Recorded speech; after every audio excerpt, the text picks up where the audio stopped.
Good morning, Mr. Miller. I was wondering if I could have a sick leave today. I apologize for the short notice, but I'm currently experiencing a high fever of 103 degrees Fahrenheit. I have tried to get out of bed, but I am too weak and dizzy. I seriously don't want to come to work and risk spreading my illness to others. I've already contacted my doctor and they've advised me to stay at home and rest.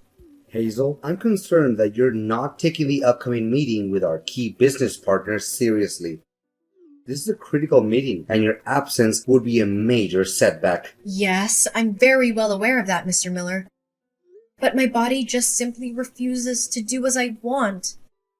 No, but you and Mr. Jones from our parent company, Evergreen Corp, will be discussing a new project that involves building $1 million hospital for the elderly. This project will be a significant contribution to our company's reputation on the market, and I believe your presence is essential to its success.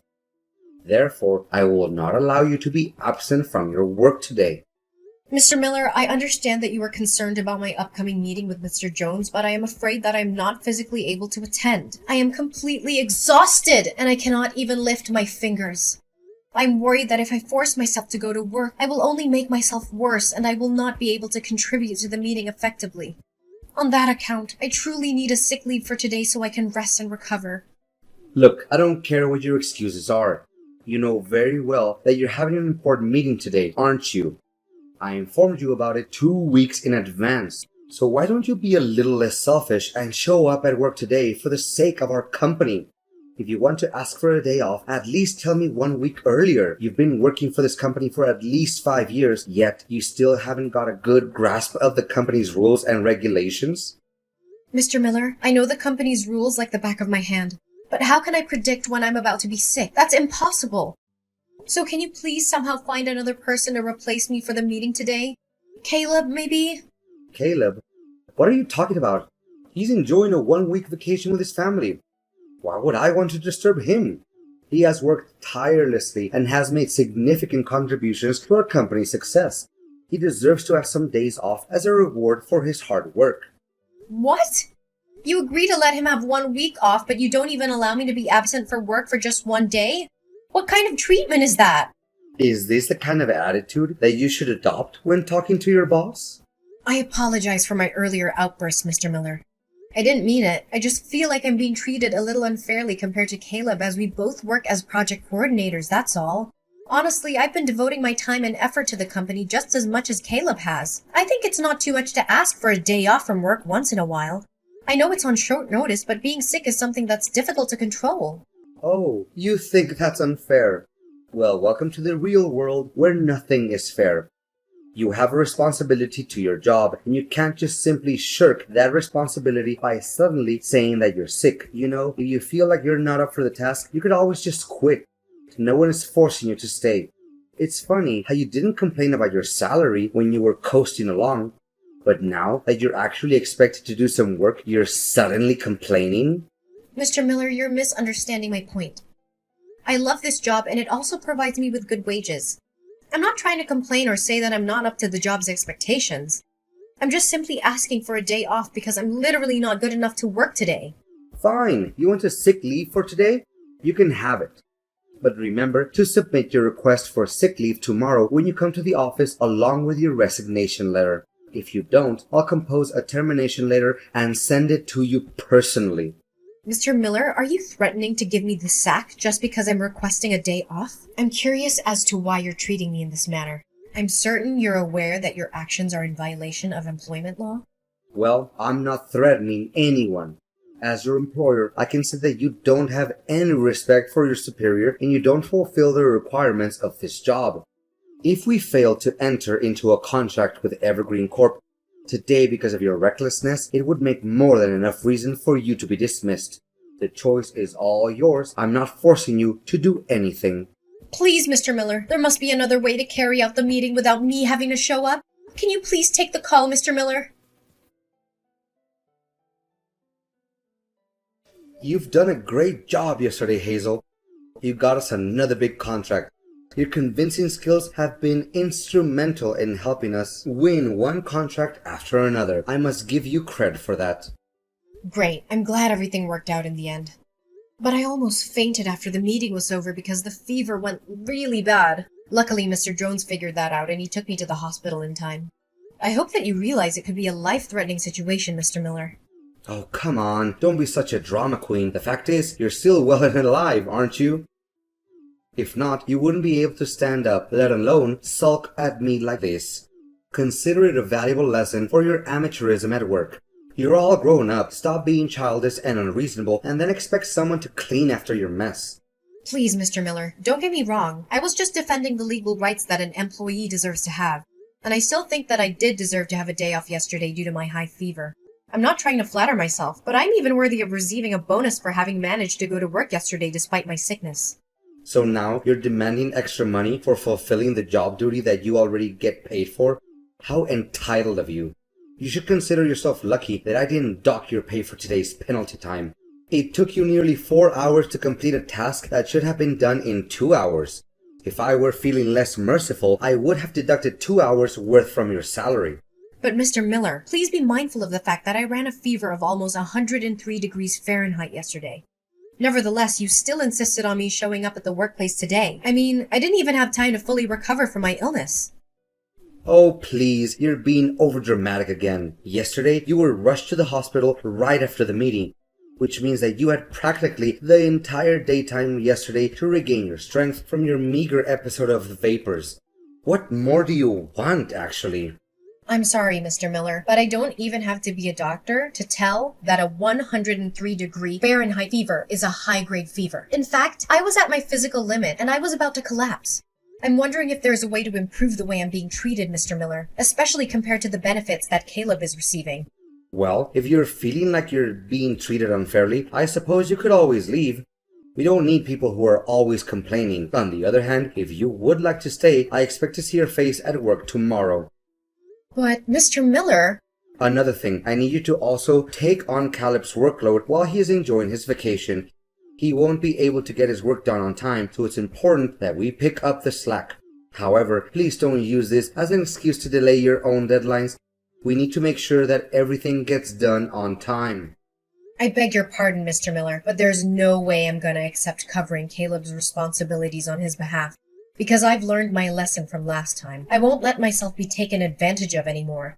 I'm going to stand up for myself and my boundaries. Hazel, what are you even talking about? Are you implying that I'm taking advantage of you? Me? You were fully cognizant, T, that your previous statement was a deliberate assault against my person, yet you persisted in making it. Is that the way an employee should be talking with their boss? I don't think so. I think an employee should be respectful and professional, even when they disagree with their boss. I'm not saying that I'm not willing to help Caleb again, but I'm not sure if it's worth my time.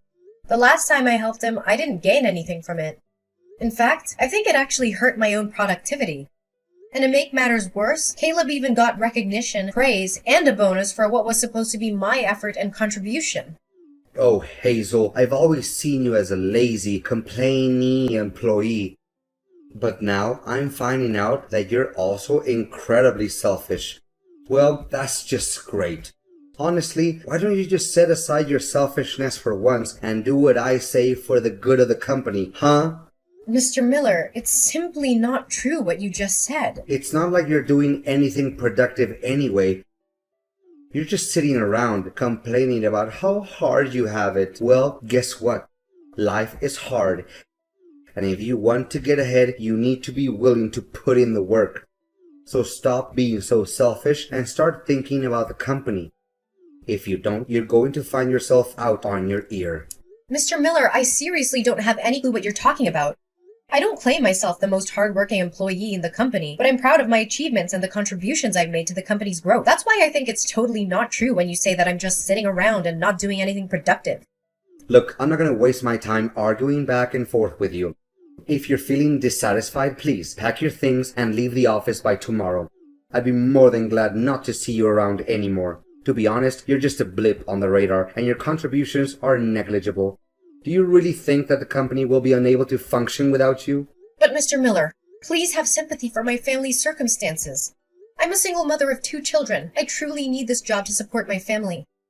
I have been with the company for half a decade, and I have worked hard to build my career here. If I quit this job, I'll have to start my career over from scratch, take a low-paying job, and I won't be able to provide for my family anymore. Does any of what you just said have anything to do with me? Don't delude yourself that you're the only person in the world who has a family to support and needs money to get by. Wake up and face reality. Everyone else is dealing with the same issues as you're having right now, so your excuses mean nothing to me. Mr. Miller, I am simply asking for fairness. I'm not asking for special treatment, but I am asking for the same treatment that everyone else receives. I believe that this is a fair request, and I hope that you'll consider it. Fine, whatever you say. I sometimes find myself wondering who is the superior here, you or me? Hazel, are you there? There's something I need to talk to you about. It's urgent. Yes? What is it, Mr. Miller? I'm happy to help you in any way possible. By the way, Mr. Miller, I wanted to take a moment to thank you for taking my words into consideration and giving me more respect for my rights recently. I appreciate your willingness to listen to my concerns and to make changes that have made my work life more enjoyable. Listen, Hazel, I know it's Sunday and you're not supposed to work today. Nevertheless, I have a small request and I expect you to say yes to it. Okay, Mr. Miller, tell me. My mom is not feeling well and I need your help. I'm going on a relaxing trip to Switzerland with my family today, but I can't leave my mom alone at the hospital. Could you please rush to the hospital and help me watch over her? We've planned and paid everything for this trip, so we can't just cancel it. Well, I suppose. But why don't you just hire a caretaker? Come on, it's not like my mom is going to stay at the hospital forever. She'll be staying there only for 1 month, so I don't think it's necessary to hire a caretaker for that. Besides, it also costs a lot of money, and I'm not going to pay that amount. I know that hiring a private caretaker can be expensive, but I think it would be the best way to ensure your mom gets the care she needs. Besides, I'd appreciate it if you inform me a few days earlier so I have more time to prepare myself. No, I've already made up my mind. In fact, why should I waste my hard-earned money for some stupid caretakers when I already have you, my excellent employee? So, what do you say? If you agree, please go to Golden Years Hospital, room 305. Just provide the hospital staff with my mom's name and date of birth, and they'll show you how to get to my mom's room. But, Mr. Miller, I also need to make time for my personal life. I've been working hard all week, and I even have to work on a side job on Saturdays. Sunday is the only day that I have to relax and spend time with my friends and family. Tell me, what is more important than taking care of a vulnerable elderly woman like my mom? I presume that you also have a mother, correct? You should be able to understand this better than anyone else. Anyways, I'm not asking you to do it. I'm telling you to. Consider it a way to repay me for the kindness I've shown you at work lately. Wait, you said that your mom's gonna be at the hospital for a whole month? But I also have to work and take care of my family, you know. So how will I find time to handle all of my responsibilities, given that I have to work and take care of my family, and now your mom needs care as well? Can you please find someone else to attend to your mom? I don't care how you do it, just get it done. Keep in mind that taking care of my mom and accomplishing your work are now your top priorities. I may not be at the office, but Caleb is keeping an eye on you. So don't even think that you can slack off by doing me a little favor. Mr. Miller, I think what you're asking of me is a little unreasonable. I've told you this 1,000,000 times, but you still force me to repeat myself for you. Don't interrupt me when I'm not finished talking. Anyways, I also expect you to clean my house once in a while. Caleb is having my house key, so you can come to him and ask for it. Another thing, if you have the slightest intention of stealing anything from me, forget about it.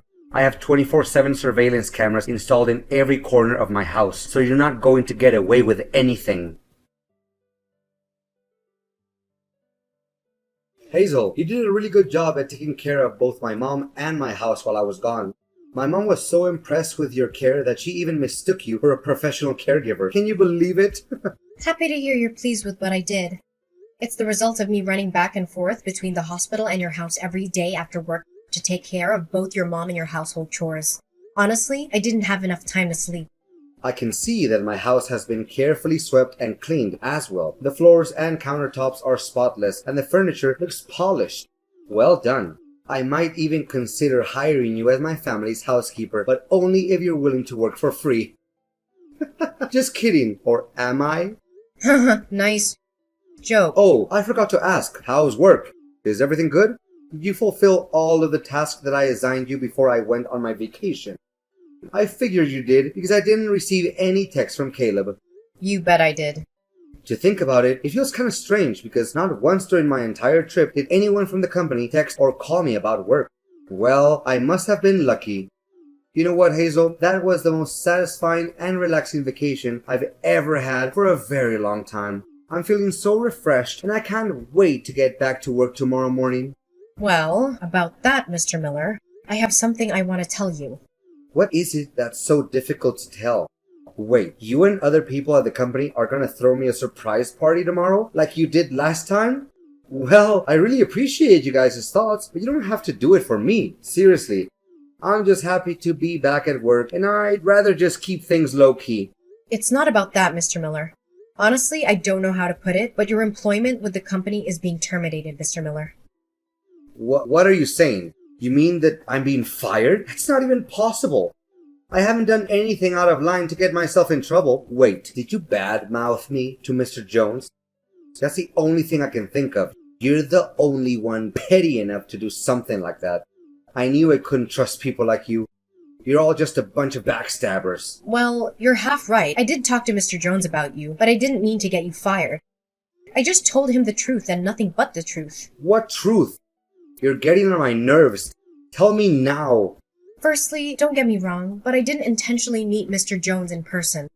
We accidentally bumped into each other when I was taking care of your mom in the hospital. It turns out that Mr. Jones's mother had fallen ill, so he was spending all his time taking care of her. I must admit, the way he took care of her was truly heartwarming. He was so attentive and loving, and it was clear that he cared deeply for her. I'm sure any mother would be lucky to have a son like him. Hey, can you please cut to the chase?